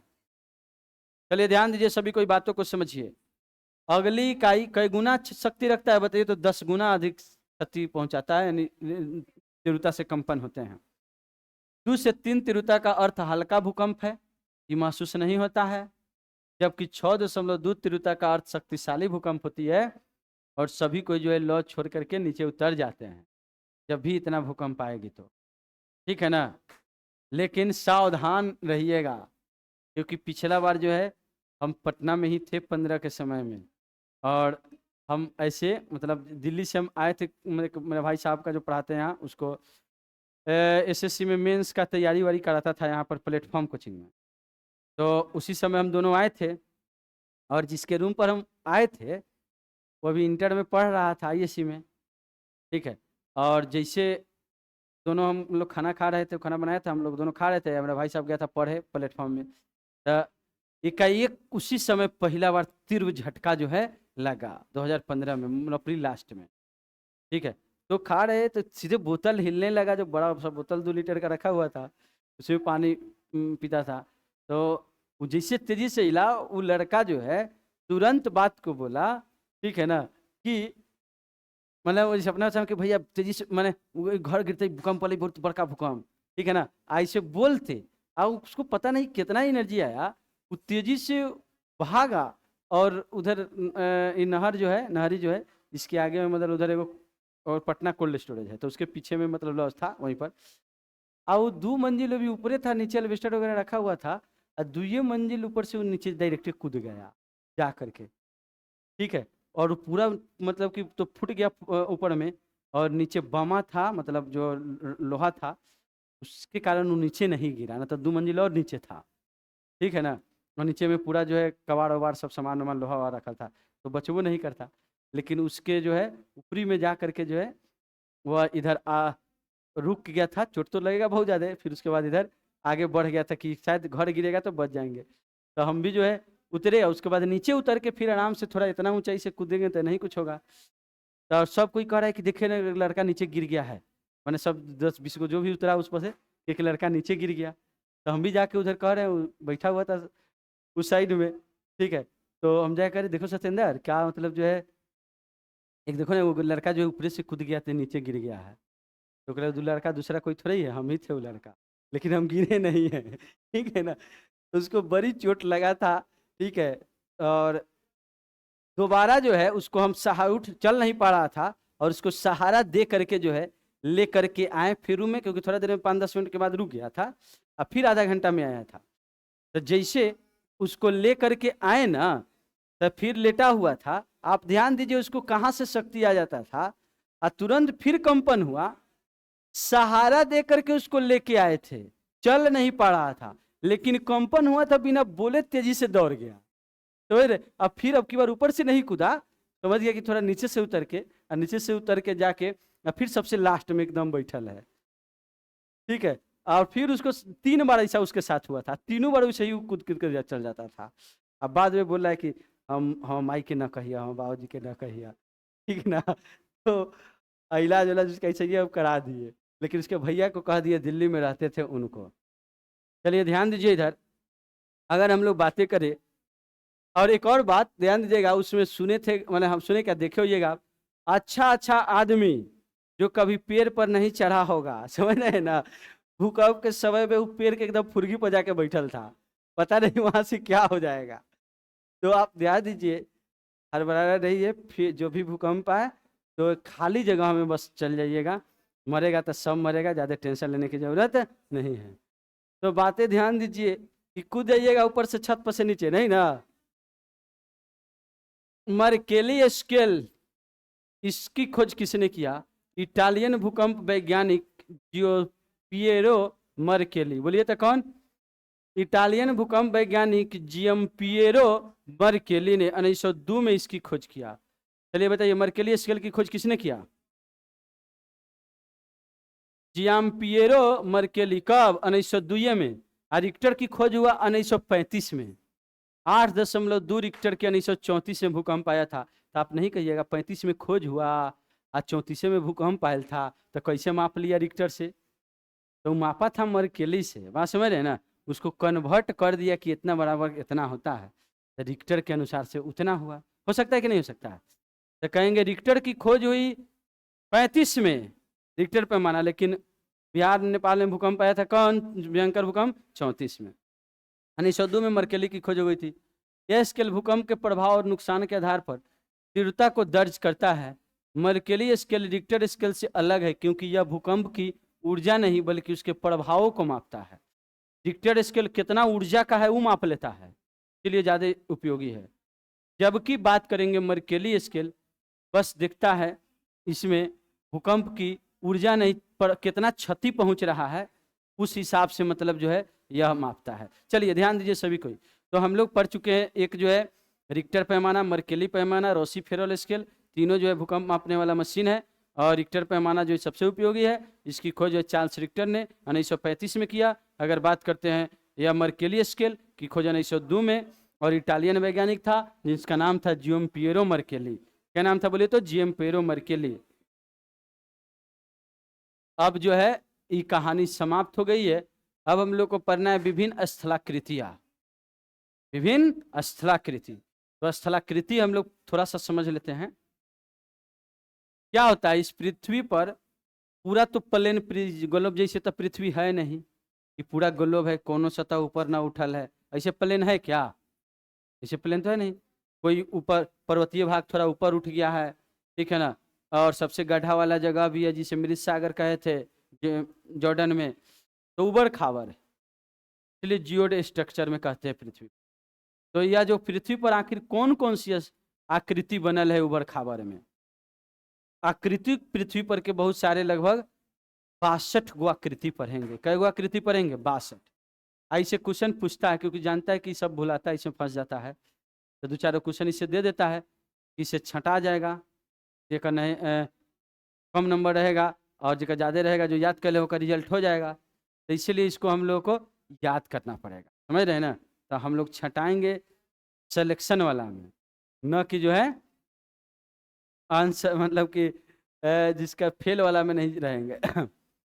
तो सबसे पहले ध्यान दीजिएगा, वो तो पढ़ेंगे हम लोग 62 को स्थलाकृति। उसके पहले 3 भागों में मुख्य रूप से पढ़ लेते हैं स्थलाकृति। पर्वत, पहाड़, पठार, मैदान, 4 रूप में इसे कहेंगे, लेकिन यहाँ 3 ही दिया है। सबसे ऊंचा पर्वत है, तब पहाड़ है, तब पठार है, तब मैदान है, तब समुद्र तल है। सबसे नीचे कौन है? समुद्र का लेवल, तब जो है पठार, फिर पहाड़, फिर पर्वत। पहले समुद्र तल, तब मैदान, तब जो है पठार, तब पहाड़, तब पर्वत। पर्वत जैसे ऊंचे कोई नहीं, यानी सबसे ऊंचे पर्वत कहेंगे कि नहीं? तो सबसे ऊंचे कौन हो जाएगा? पर्वत, तब पहाड़, तब पठार, तब मैदान, तब समुद्र का लेवल। तो इसमें हम लोग सबसे पहले जल मंडल में ही जल पढ़ेंगे कि पर्वत, पठार, मैदान पढ़ते हैं। पर्वत की उत्पत्ति, 4 प्रकार के पर्वत होते हैं उत्पत्ति के आधार पर, कैसे निर्माण हुआ है पर्वतों की, ठीक है ना, उस आधार पर हम लोग कई प्रकार से पढ़ते हैं? 4 प्रकार से। एक सबसे पहले ब्लॉक पर्वत पढ़ते हैं। क्या है ब्लॉक पर्वत? थोड़ा सा समझ लीजिएगा। ब्लॉक पर्वत ध्यान दीजिएगा, सबसे पहले यानी इसी से निर्माण होते हैं रिफ्ट वैली की, यानी भ्रंश घाटी की। रिफ्ट वैली का निर्माण किस में होते हैं? ब्लॉक पर्वत में। यह दोनों लेवल सेम है, ठीक है। लेकिन ई वाला अगर एरिया धस जाए, आई बगल वाला क्षेत्र धस जाए, तो ये जहाँ है वहीं रहेगा, लेकिन ये दोनों यहाँ यहाँ आ जाएगा तो ये ऊपर उठा हुआ प्रतीत होगा। तो ये ऊपर उठा नहीं है, अगल बगल वाला धस गया है, तो ये वो पर्वत बन गया, ऊंचा नजर आ रहा। तो ऐसे पर्वत को कहते हैं ब्लॉक पर्वत। कौन पर्वत कहते हैं? ब्लॉक पर्वत। और धसे हुए भागों को रिफ्ट वैली कहते हैं, भ्रंश घाटी। क्लियर है बातें? अगर जो है अगल बगल वाला एरिया धस जाए, ऊपर उठा हुआ पर्वत जैसे प्रतीत हो, तो उसे हम लोग कहते हैं ब्लॉक पर्वत। और धसे हुए भागों को रिफ्ट वैली कहते हैं। भारत में सबसे अधिक रिफ्ट वैली का निर्माण जो है नर्मदा नदी घाटी क्षेत्रों में है। यानी नर्मदा नदी घाटी क्षेत्रों में किसका निर्माण होती है? रिफ्ट वैली की। और चलिए ध्यान दीजिए सभी कोई, अगर हम लोग कहें तो यह ब्लॉक पर्वत कैसे बना इसको जान गए। और इन पर्वतों में शीर्ष ऊपरी भाग समतल तथा किनारे तीव्र भ्रंश होते हैं। ऊपरी भाग जो है देखिए ऐसे था, ये भाग धस गया, ये धस गया, तो ऊपर प्लेन रहेगा कि नहीं रहेगा? नहीं समझ में आ रहा बात है? भले न रहेगा ढलाव में ज्यादा, लेकिन ये थोड़ी कि ऊपर थोड़ा थोड़ा कोना कोना उठ रहा था, कोना तो नहीं उठ रहा था, ये प्लेन ही था। इधर से धस गया, इधर से धस गया, तो ऊपरी भाग हमेशा क्या रहेगा? समतल रहेगा, कोना के रूप में नहीं रहेगा। हाँ, लेकिन इसका ढलान बड़ी तीव्र रहेगा, ठीक है ना, जो ढलाव रहेगा। तो वही बातें कह रहा है कि यह जो है बीच में यह है कि चट्टानों में ब्लॉक पर्वत में अगल बगल के भाग ऊंचे उठे प्रतीत होते हैं, क्योंकि अगल बगल धस जाता है। ब्लॉक पर्वत कहते हैं, बीच में धसे भाग को रिफ्ट घाटी कहते हैं, जो धसल भाग है। इस पर्वतों में शीर्ष समतल और किनारे तीव्र भ्रंश के गारों में सीमित होते हैं। इसका उदाहरण है फ्रांस का बॉस्यस, जर्मनी का ब्लैक फॉरेस्ट, ये पर्वत का नाम है, जंगल नहीं समझ लीजिएगा। और साल्ट रेंज पाकिस्तान का। फ्रांस का कौन बोलिए तो बॉस्यस, और ब्लैक फॉरेस्ट कहाँ का? जर्मनी का। और साल्ट रेंज कहाँ के? पाकिस्तान। साल्ट रेंज बोलिए कहाँ? बॉस्यस बोल दीजिए कहाँ? फ्रांस का। और ब्लैक फॉरेस्ट कहाँ? ब्लैक फॉरेस्ट जर्मनी का। देखिए ये बातें जो है पर्वत निर्माण जो होते हैं, यही बातें ना, इस बीच में एक लाल खंड बना करके दिया हुआ है, क्या में देखें तो पर्वत कैसे बना, पर्वत की उत्पत्ति कैसे हुई, अलग अलग वैज्ञानिकों ने अलग अलग सिद्धांत दिए पर्वत निर्माण की। तो इसमें कुछ सिद्धांत है जिसको याद करना है। मतलब ये भूसन्नति सिद्धांत कौन दिया है? कोबर ने दिया है। भूसन्नति सिद्धांत पर्वत निर्माण की कौन दिया है? कोबर।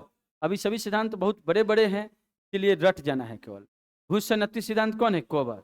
और तापीय संकुचन सिद्धांत कौन दिया? जेफरी। महाद्वीपीय फिसलन के कारण पर्वत बना, ये कौन दिया है? डेली फिसलता था, याद कर लेना है। ऐसे ऐसा कोई बातें नहीं है, मैंने फिसलन सिद्धांत याद रखना है कि डेली फिसल रहा था महाद्वीप क्षेत्र, तब जाकर ऊपर में पर्वत निकलते थे। तो डेली वाला फिसलन सिद्धांत को महाद्वीपीय फिसलन कौन दिया है? डेली दिया है। और विस्थापन सिद्धांत वेगेनर दिया है। महाद्वीप, इसको हम लोग सबसे पहले पढ़े थे जब छठा चैप्टर पढ़े थे, तो महाद्वीपीय विस्थापन सिद्धांत देने वाला अल्फ्रेड वेगनर। और महाविस्फोट सिद्धांत भी दिया है कौन? उसकी व्याख्या किया दिया है एव जॉर्ज लेमेंटेयर, लेकिन इसकी व्याख्या किया है कौन? Alfred Wegener. याद है सबकी नहीं को अल्फ्रेड वेगनर का नाम? तो महाद्वीपीय विस्थापन सिद्धांत भी कह देंगे कौन? Alfred Wegener. और चलिए बताइए तो संवहन तरंग सिद्धांत कौन दिया है? या होम्स। होम्स के बारे में पढ़े थे हम लोग। इन्होंने जो है ये भी बोला था पृथ्वी मानव के, मनुष्य के रहने का जगह है, पहला पेज में पढ़े थे। ऑर्थर होम्स ने परिभाषा दिया, भूगोल की परिभाषा, कि भूगोल उस शाखा का अध्ययन करते हैं जहाँ मनुष्य रहता है। याद है कि नहीं सब किन्हीं को? पहला पेज में पढ़े हैं तो याद रखिए, यह मनुष्य रहने का जगह है भूगोल। इसको बात को कौन बोला है? ऑर्थर होम्स बोला है। और रेडियो एक्टिविटी सिद्धांत दिया है जोली ने। कौन दिया है बोलिए तो? जोली। और प्लेट विवर्तनिक सिद्धांत सबसे सर्वमान्य सिद्धांत है, जिसको दिया है हैरी हेस ने। इन सबों में सबसे पॉपुलर कौन है? प्लेट विवर्तनिक। और कौन दिया है? हैरी हेस। चलिए बोलिए, सबसे पॉपुलर प्लेट विवर्तनिक कौन? हैरी हेस। रेडियो एक्टिविटी कौन? जोली। संवहन तरंग कौन? होम्स। और महाद्वीपीय विस्थापन कौन? वेगनर। महाद्वीपीय फिसलन कौन? डेली। तापीय संकुचन कौन? जेफ्रिज। भूसन्नति सिद्धांत कौन? कोबर। भूसन्नति सिद्धांत कोबर। चलिए अब बोले के है सब किन्हीं को, चलिए बताइए तो भूसन्नति सिद्धांत कौन? और तापीय संकुचन, सब कोई नीचे नहीं देखिएगा। तापीय संकुचन, महाद्वीपीय फिसलन, महाद्वीपीय फिसलन डेली। और महाद्वीपीय विस्थापन वेगेनर कौन है? और बताइए संवहन तरंग, नीचे देखे नहीं बोला है, संवहन तरंग होम्स। चलिए बोलिए रेडियो एक्टिविटी, रेडियो एक्टिविटी। और बताइए प्लेट विवर्तनिक, प्लेट विवर्तनिक हैरियस। चलिए बोलिए प्लेट विवर्तनिक, रेडियो एक्टिविटी होम्स, और जोली। और संवहन तरंग महाद्वीपीय विस्थापन, महाद्वीपीय फिसलन, महाद्वीपीय फिसलन। चलिए बताइए तापीय संकुचन, तापीय संकुचन। और भूसन्नति, भूसन्नति गोबरने। तो सारी बातें हम लोग इसको पढ़ चुके हैं। आज क्लास किनका किनका है? हाथ उठाइए। किसी का नहीं ना है? 11 बजे से ना क्लास होगा, टेंशन नहीं लेना है। प्लेट विवर्तनिक शब्दावली का सर्वप्रथम प्रयोग टोरंटो, लेकिन प्लेट विवर्तनिक शब्द किसके मुख से निकला सबसे पहले? तो याद रखिए टोरंटो विश्वविद्यालय के टूजो विल्सन, इटली के क्षेत्र में एक पड़ता है टोरंटो जगह, ठीक है ना? तो ध्यान दीजिए यह दिया है टोरंटो विश्वविद्यालय के टूजो विल्सन ने। कब दिया? 1965 में, 1965 में। तो क्या गांधी जी पढ़े होंगे इस सिद्धांत को? गांधी जी पढ़े होंगे? गांधी जी की तो मृत्यु हो गई थी। कब मृत्यु हो गई थी? 1948 में। तो अच्छे हुए कोई इतना पढ़ना नहीं पड़ा उनको, है कि नहीं? नहीं तो हम लोग कितना मेहनत करना पड़ रहा है। ध्यान दीजिए, अगर बात करें कि यह प्लेट विवर्तनिक सिद्धांत जो है देने वाला हैरियस है, लेकिन इस शब्द कौन दिया है बताइए? तो टूजो विल्सन। कौन दिया है? टूजो ना, टूजो, ठीक है ना? याद रखिएगा टूजो ना, कौन सी? टूजो विल्सन ने कब दिया है? 1965 में। प्लेट विवर्तनिक सिद्धांत वैज्ञानिक व्याख्या का श्रेय W.J. मॉर्गन को दिया जाता है। W.J. मॉर्गन। भले पहला शब्द दे दिया टूजो विल्सन ने, लेकिन व्याख्या किया पहला बार मॉर्गन और सिद्धांत दिया हैरियस। तीन का नाम, शब्द दिया टूजो विल्सन, पहली बार व्याख्या मॉर्गन ने किया, लेकिन इसको अच्छे तरीके से सिद्धांत को प्रस्तुत किया कौन? हैरियस। क्लियर है बातें? अब जानना है हम लोग को एक और बात है। विश्व की सबसे लंबी प्लेट W.J. मॉर्गन ने दिया था विश्व की सबसे लंबी रिफ्ट घाटी। रिफ्ट घाटी पढ़े है ना? जब अगल बगल के एरिया धस जाता है तो धसे भागों को रिफ्ट वैली कहते हैं। सबसे विस्तृत एरिया में ऐसा धसल भाग कौन है? तो कहेंगे जॉर्डन में है। और कई किलोमीटर तक है? 4800 किलोमीटर तक। और यह लाल सागर की बेसिन से होती हुई जाम्बेजी नदी तक ये पहुंचती है। लाल सागर से कहाँ? जाम्बेजी नदी तक। कितना किलोमीटर बताइए? तो 4800 किलोमीटर। अवशिष्ट पर्वत क्या है? तो देखिए ये पर्वत है, पहले कोई भी प्लेट जब पृथ्वी के सतह के नीचे कोई प्लेट टकराए, मान लीजिए, और ऊपर की तरफ जो है ये ऊपर उठने लगे, तो इसे वलित पर्वत कहते हैं। कौन पर्वत कहते हैं? वलित पर्वत। पृथ्वी के नीचे टकरा के वलय के रूप में इसे आ जाए तो इसे कौन पर्वत कहेंगे? वलित पर्वत। लेकिन जैसे हिमालय वलित पर्वत है, रॉकी जितना बड़ा बड़ा पर्वत, रॉकी उत्तरी अमेरिका का, आल्पस पर्वतमाला यूरोप का, यूराल पर्वतमाला यूरोप एशिया के बीच में पड़ते ना है, इस सारे इंडिज पर्वतमाला विश्व की सबसे लंबी पर्वतमाला, इस सब कहेंगे कौन कैसा पर्वत है? वलित पर्वत। लेकिन जब बाहरी शक्ति अपर्दन के कारण हवा के, जल के, ठीक है, ऊपरी एरिया कमजोर हो के और बहुत ऊंचा रहता है, लेकिन धीरे धीरे जो है धस धस लेयर हटते हटते हटते हटते नीचे हो जाता है, तो उसे कौन पर्वत कहते हैं? अवशिष्ट पर्वत। ये पर्वत चट्टानों के अपर्दन से बनते हैं। और जैसे कौन कौन है? विंध्याचल पर्वत भारत को दो भाग में बांट देता है, उस पर्वत का नाम है विंध्याचल पर्वत। चलिए भारत को उत्तरी भारत दक्षिण भारत में बांटने वाला पर्वत का नाम क्या है? विंध्याचल। देखिए ये जो भारत है, इसमें गुजरात की जोबत हिल पहाड़ी से लेके और बिहार की कैमूर पहाड़ी तक एक पर्वत फैला है, जिसका नाम है विंध्य पर्वत या विंध्याचल पर्वत। ध्यान दीजिएगा, यह उत्तरी भारत और यह दक्षिणी भारत यानी दो भागों में ये पर्वत बांट देता। तो याद रखिएगा ये विंध्याचल पर्वत जो बने हैं अवशिष्ट पर्वत है। कौन पर्वत का उदाहरण है? अवशिष्ट। और जो है अवशिष्ट पर्वत सतपुड़ा की पहाड़ी, हम लोग जानते हैं नर्मदा नदी अमरकंटक से आके खंबात की खाड़ी में गिर जाती है, और मध्य प्रदेश से ताप्ती नदी आके खंबात की खाड़ी में गिर जाती है, और इसके बीच के क्षेत्र को हम लोग कहते हैं या सतपुरा की पहाड़ी। कौन पहाड़ी कहते हैं बोलिए तो सतपुरा। यानी कौन पहाड़ी नर्मदा और ताप्ती नदियों के बीच में है, तो कहेंगे कौन, सतपुरा की पहाड़ी। तो सतपुरा की पहाड़ी भी कहेंगे किसका उदाहरण है, अवशिष्ट पर्वत का। आई विंध्याचल पर्वत भी किसका उदाहरण हो गया, अवशिष्ट पर्वत का। नीलगिरी नीचे में कर्नाटक और तमिलनाडु के क्षेत्र में ये नीलगिरी पर्वत है, कहेंगे यह कैसा पर्वत है, अवशिष्ट पर्वत। आगे पढ़ेंगे इसकी ऊंची चोटी डोडा बेटा, और भारत की दूसरी सबसे ऊंची चोटी है दक्षिण भारत की। और पहली ऊंची चोटी कौन है, अनाईमुदी है तमिलनाडु में, और दूसरी ऊंची चोटी कहेंगे कौन, डोडा बेटा। तो ये नीलगिरी हो गया। और पारसनाथ की पहाड़ी अगर बात करें झारखंड छत्तीसगढ़ में, और राजमहल की पहाड़ी भी झारखंड से लेकर पश्चिम बंगाल तक फैली हुई है।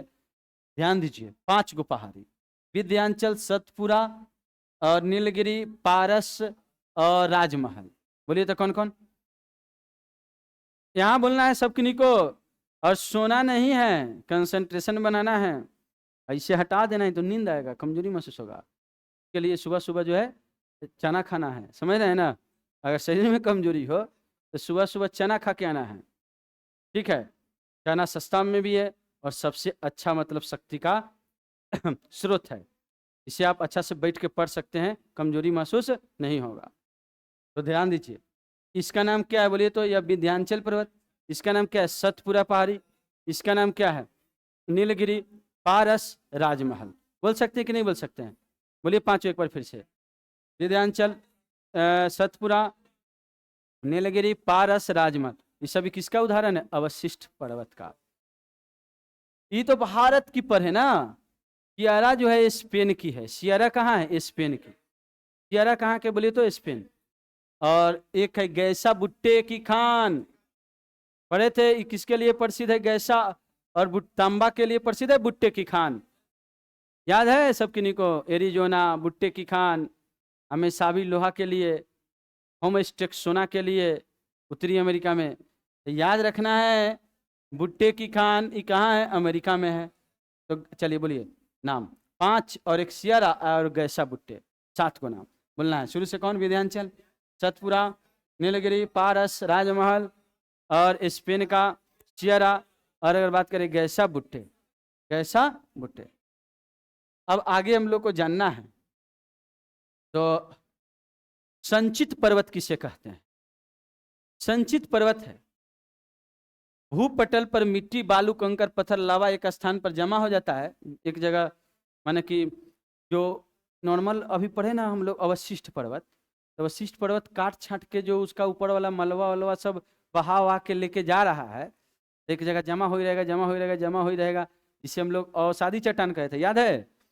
तो उस टाइप से जो पर्वत बनेंगे एक जगह, कंकर पत्थर वगैरह ये सब जमा होते होते होते वो चट्टान का रूप ले लेगा, एक पर्वत का रूप ले लेगा। तो इसे संचय कर करके जमा किया है, अब पर्वत बना है, तो कह देंगे कौन, संचित पर्वत। बहुत बड़का बात है का संचित पर्वत। संचित पर्वत की बात करते हैं ध्यान दीजिएगा, यह रेगिस्तान में भी बहुत सारे पर्वत बन जाता है। जैसे बलुका स्तूप, क्या होता है, हवाई रेगिस्तान में जब चलती है तो एक जगह के पूरा जो है बालू मिट्टी के कण उड़ा करके एक जगह जमा करे चलता है। आई कई दिनों तक जब ऐसी हवा चलती है तो एगो बहुत बड़ा टीला बन जाता है, ठीक है ना। यह अस्थाई टीला रहता है, फिर जो है 2 महीना बाद एक जगह से दूसरे जगह भी चल जा सकता है। तो ऐसे संचय कर करके जमे पर्वत को संचित पर्वत कहते हैं। तो कहेंगे बलुका स्तूप किसका उदाहरण है, संचित पर्वत का उदाहरण है। लास्ट एक पर्वत हम लोग पढ़ेंगे जिसका नाम है वलित पर्वत। तो पढ़वे कि ये पृथ्वी के सतह के नीचे जब ऊपर से ज्यादा दाब वो बढ़ने लगेगा तो नीचे के प्लेट आपस में टकराएंगे और ऊपर वलय के रूप में निर्मित हो जाएंगे, तो क्या कहेंगे, वलित पर्वत। पृथ्वी के आंतरिक शक्तियों से धरातल की चट्टानें जब मुड़ जाती है, ठीक है ना, पृथ्वी की आंतरिक शक्तियों के कारण धरातल की चट्टानें जब मुड़ जाती है ऊपर में और ऊपर की ओर निकल जाती है, तो उसे क्या कहते हैं, वलित पर्वत। जैसे हिमालय पहले टेथिस सागर था और उसके नीचे के प्लेट टकराए और आपस में टकराने से ऊपर वाला लेयर जो मुड़ के ऊपर उठे लगा, और आज भी यह ऊपर कंटिन्यू उठ रहा है कई सालों से। अब हम लोग का जीवने कितना है, 60 साल 70 साल, ये में 1-2 सेंटीमीटर ऊपर उठता है। बात समझ रहे हैं ना। पहले 8,848.86 था, अब 8,848 था, अब बढ़ के अब 8,848.86 हो गया। क्योंकि कितना दिन में, 50-60 साल में। तो कई लाखों साल से चल रहा है, तो क्या इतना ऊंचा उठ गया जाएगा कि नहीं उठ जाएगा। आज भी ऊपर उठ रहा है हिमालय पर्वत, कई करोड़ों साल पहले से उठ रहा था, इसीलिए आज उठ करके कितना ऊपर हो गया है, 8,848.86 मीटर। एकदम कंसंट्रेशन बनाइए, बातों को समझिए सभी कोई। अगर कहें कि यह कौन कौन है ऐसा अवशिष्ट अवलित पर्वत का उदाहरण, जो Himalaya, Alps, Ural, Rocky, Andes, जितना बड़े बड़े पर्वत है, ये सभी कैसा पर्वत है, वलित पर्वत है। विश्व में विशाल वलित पर्वत की रचना आज से 30 मिलियन वर्ष पहले हुआ है, यानी 3 करोड़ वर्ष पहले। 30 मिलियन, 3 करोड़ कहेंगे कि नहीं कहेंगे, 3 करोड़ वर्ष पहले हुआ है। विश्व की सबसे लंबी पर्वतमाला कौन है, एंडीज, और दक्षिणी अमेरिका में अवस्थित है। 7 देशों में, Venezuela, Colombia, Ecuador, Bolivia, Chile, Argentina. याद है सब किन्हीं को, कई देशों में अवस्थित है, 7 देश, कौन कौन, वेनेजुएला, कोलंबिया, इक्वाडोर और पेरू और बोलीविया, तब चिली, तब अर्जेंटीना। 7 को देश हो गया, सब याद किए थे, लेकिन घर पर नहीं पढ़िएगा, सोचिएगा कि नहीं सर जी खाली बोले, हम चुपचाप बैठ के रूम में खाना खाए, दाल भात एकदम सब्जी बना करके, पनीर, ठीक है ना, और आराम से जो है 2 तकिया पीछे लगाएं, आराम से अपना मुद्रा में आ जाए, आप मोबाइल उठाएं, आज जो है क्या क्या सबका पैसा कमवाएं, समझ रहे हैं ना।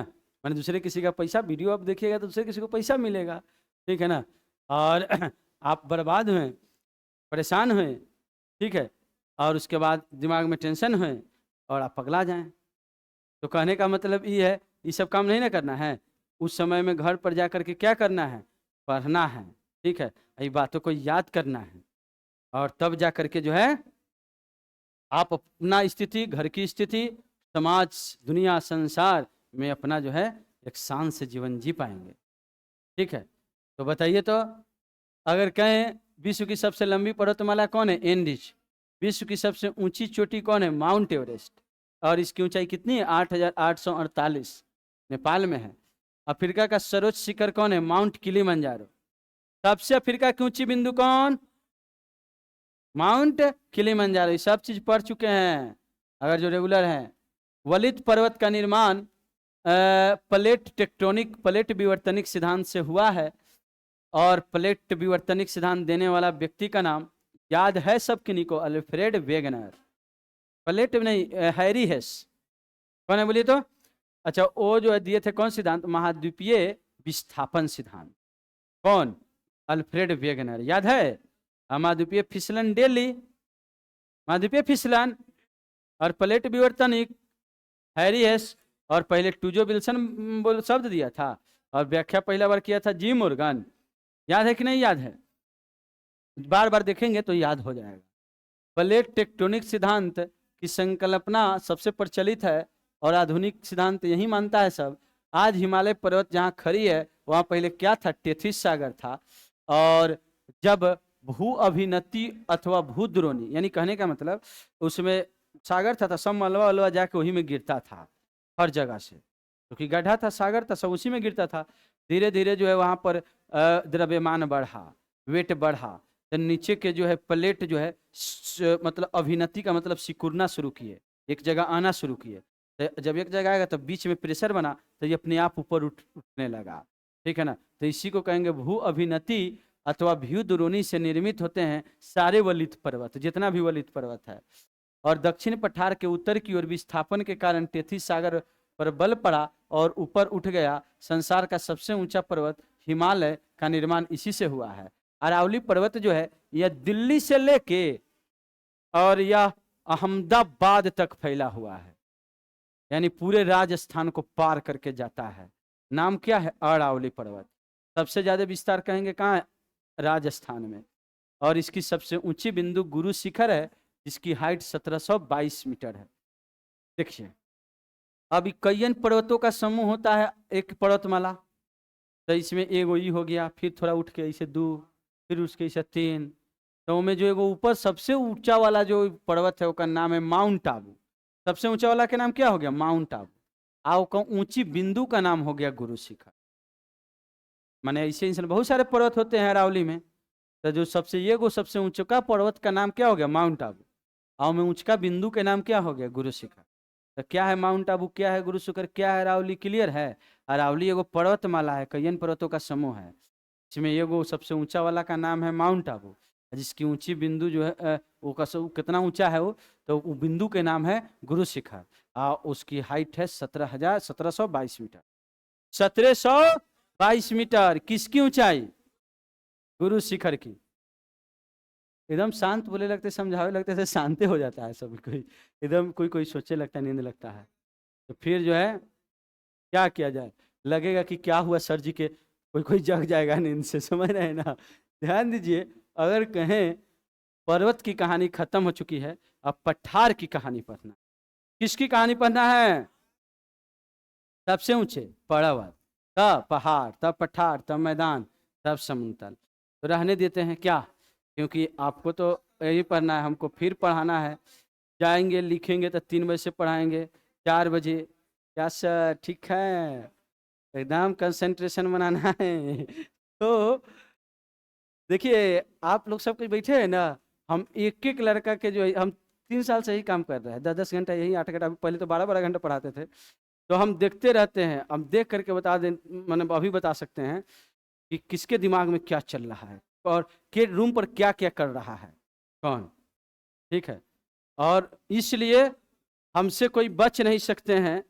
और आप जो है कुछ भी, मैंने कहे का मतलब सुधर जाइए सभी कोई, और बातों को केवल और केवल पढ़ लिख करके जल्दी नौकरी करिए, और नौकरी करिए, जल्दी सेट होइए, सबका जल्दी शादी विवाह हो जाए, फिर नया जनरेशन आए, फिर उसको हम पढ़ाएं। ठीक है ना?